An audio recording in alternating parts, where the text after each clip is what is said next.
Years ago, when people went to the cinema, they could smoke, drink, watch a double bill and see pre-filmed shorts.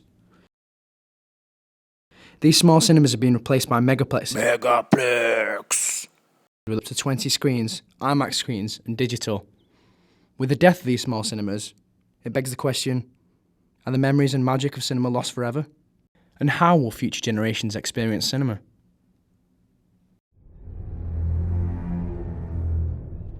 One of my first memories of going to the cinema, it would have been when I was about 7. My dad took us to the cinema, and when we got there, the film that we were going to watch, it wasn't showing. So rather than go home and disappoint us, my dad thought, oh, let's go and watch Jaws. I remember being sat in the cinema, and he loved it, he absolutely enjoyed it. And I was just terrified. I remember curling up next to him and just being really scared.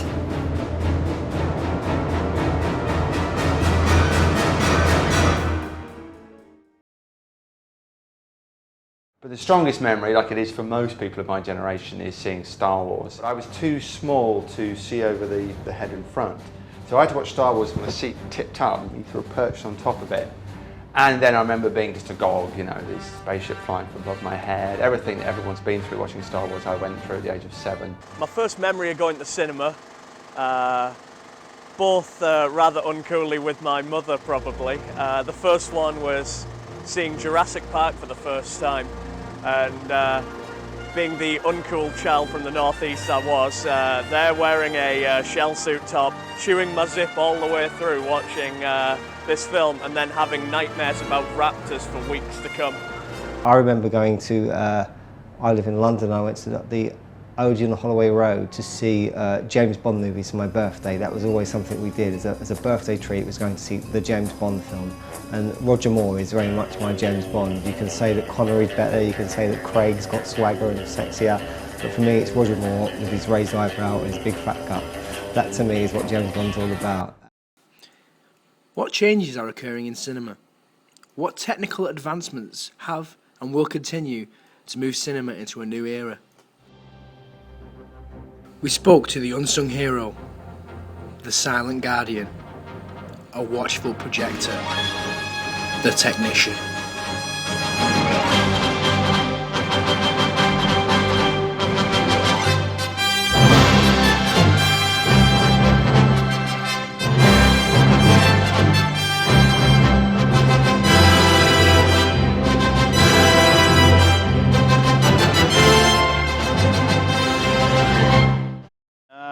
Digital is indeed the future, and compared to 35mm, the image is amazing. It's crisp, it's bright, it's shiny, it's wonderful. The difference is amazing to behold. So yeah, I mean, there are lots of different problems that we do encounter, not on a day-to-day basis, because we do have a nice tight ship run here, but every so often, you know, it can be just the projector is a bit of an off day. You know, we like to think that our projectors have certain characters. Some are more playful than others. You know, some are get a bit lonely. So, say if you're not there to check in a film, you know, it knows that, and it will make you pay for it. So, the thing to do is to treat them like old friends. That's what they are. Bless them. They're all going now. The age of digital is upon us.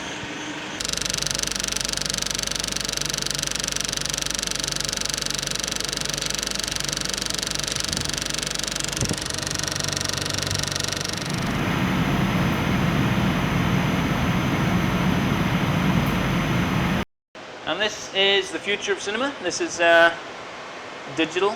This is the nice NEC 3200. It's one of the most modern digital projectors that is out at the minute, and it's our little pride and joy at the minute. All right, the difference is obviously from 35mm. For a start, it's a lot quieter. All you can hear here is the ventilation system. We use as a sound rack at the minute the old 35mm machine that used to be in here, which is no longer needed, and it's a little bit sad, to be honest. So with 35mm, you've got a lot of lacing to do, lacing up the head, making sure all the cogs are right and everything's on over the right rollers and everything. The film path is going correctly. Whereas digital is as simple as a click, and that's pretty much it. Well, 2 clicks really. And now you just wait for the whole thing to get geared up, make sure it runs all right, and that is digital. Click of a button, which is an awful lot less work than 35mm, but kind of without the soul. And the picture's better. The quality is amazing. It's simpler to use, less problems, but there's just no soul to it.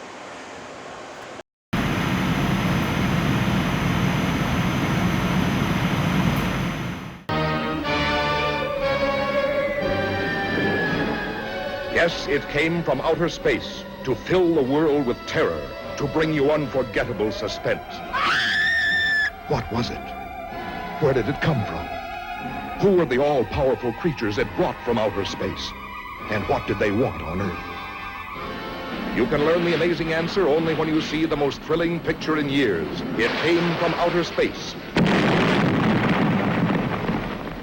In the astonishing realism of 3 dimension, with objects coming right out of the screen, so real they almost touch you.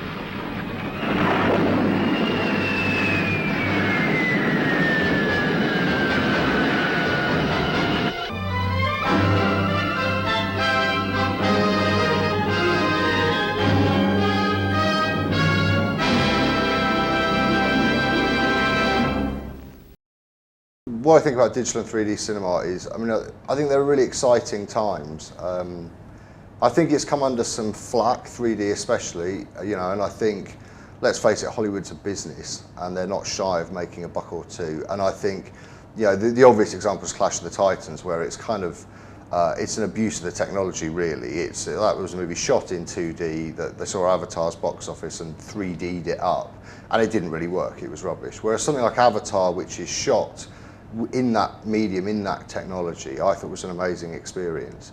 So I think, you know, they are interesting times. I mean, to name drop slightly, which I'm prone to do, we were lucky enough, a team of us went out when we were working with Spielberg. He edited Empire's 20th birthday issue.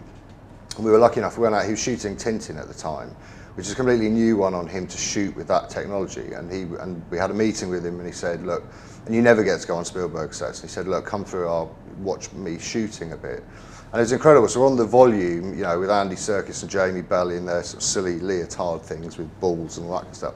But it was amazing watching him. So he had a camera which was like a sort of, like a PlayStation controller, and he was guiding it up and down, up and down. And it was really, the freedom it could give him was really extraordinary. And there were also stuff like, it was incredible, while he was shooting, he had a Skype screen which had Peter Jackson on it in New Zealand, because Peter Jackson's producing this movie, Spielberg directing, and then they'll flip for the sequel. And Jackson's kind of talking and looking at the shots in New Zealand as Spielberg's shooting them, and kind of going, do this, do that, or what about this?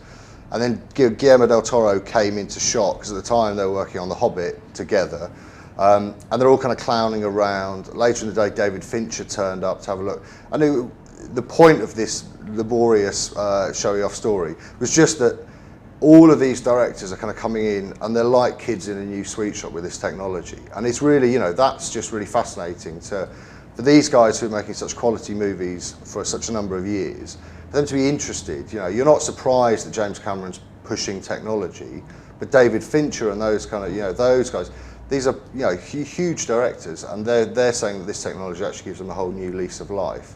So I think it's, you know, to sort of dismiss it as a bit of a gimmick, I think is a mistake. It's actually sort of a whole new sort of palette, if you like, that they can play with.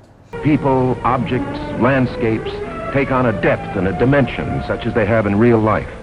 And it has an added quality. Objects actually seem to come out of the screen. So real they almost touch you, creating the most dramatic impact that the screen has ever known. I think it might be distracting in certain worlds. Can I imagine a Western done in 3D? I'm not sure. I'd like to see it. I'm not against it, but do I think that The Third Man, like I said, or Taxi Driver or Jaws would be better if they were 3D? No, because they were perfect as they were. I don't think it will reinvent cinema. I just think it's a fantastic new tool, and use it where it's appropriate. Don't overuse it. But Hollywood, I'm sure, will overuse it. In our quest to determine how 3D and digital affect people's cinema experience, we have spoken to projectionists and experts in cinema. And although there are varying views, one opinion stands tall.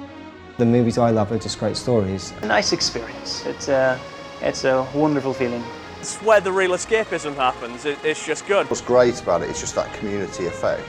A really important way of sort of being entertained and transporting myself away from the world. It took on a very precious thing to me very early on. It doesn't matter if film is shown in digital, 3D or 35mm. Cinema is about stories. Cinema is about being whisked away. Narrative is what takes people away from their lives and transports them to another world, be it Pandora in Avatar, Gotham in Dark Knight, or the streets of New York in Taxi Driver. Although the formats and methods of film viewing may change, cinema is here to stay, and narrative is the reason.